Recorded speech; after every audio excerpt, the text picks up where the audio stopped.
ഇന്ന് ഞാൻ നിങ്ങളോട് പങ്കുവെക്കാൻ പോകുന്നത് മുഖത്തുണ്ടാകുന്ന ചുളിവുകളെ കുറിച്ചാണ്. അത് ഏജ് വരുമ്പോൾ ഉള്ളതല്ല.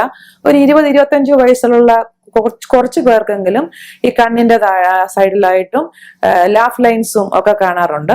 അപ്പൊ അങ്ങനെയുള്ള കുട്ടികൾ എന്താണ് ശ്രദ്ധിക്കേണ്ടതെന്ന് ഞാൻ ഈ വീഡിയോയിൽ പറഞ്ഞു തരാം. ഒന്നാമത്തെ കാര്യം, dry skin, extreme dry skin ഉള്ളവർക്കാണ് ഈ റിങ്കിൾസ് കാണപ്പെടുന്നത്.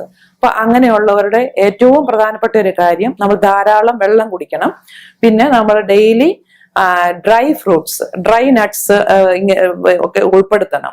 ബദാം, നട്ട്സ്, ഇങ്ങനെയുള്ള കാര്യങ്ങളൊക്കെ ഡെയിലി കഴിക്കാനായിട്ട് ശ്രദ്ധിക്കുക. ക്യാരറ്റ് ജ്യൂസ് നന്നായിട്ട് കുടിക്കുക. ക്യാരറ്റ് ജ്യൂസ് നന്നായിട്ട് ഡെയിലി കുടിച്ചു കഴിയുമ്പോൾ തന്നെ ഈ ഡ്രൈനെസ് മാറും. പിന്നെ പുറമെ നമുക്ക് സ്കിന്നിൽ എന്ത് അപ്ലൈ ചെയ്യാമെന്ന് ചോദിച്ചു കഴിഞ്ഞാൽ, നമ്മൾ ഉപയോഗിക്കുന്ന ഫേസ് വാഷ്, അതിനകത്ത് എന്താണ് നമ്മൾ അടങ്ങിയിരിക്കുന്നതെന്ന് ആദ്യം നമ്മൾ പരിശോധിച്ചിട്ട് വേണം ആ ഫേസ് വാഷ് ഉപയോഗിക്കാനായിട്ട്.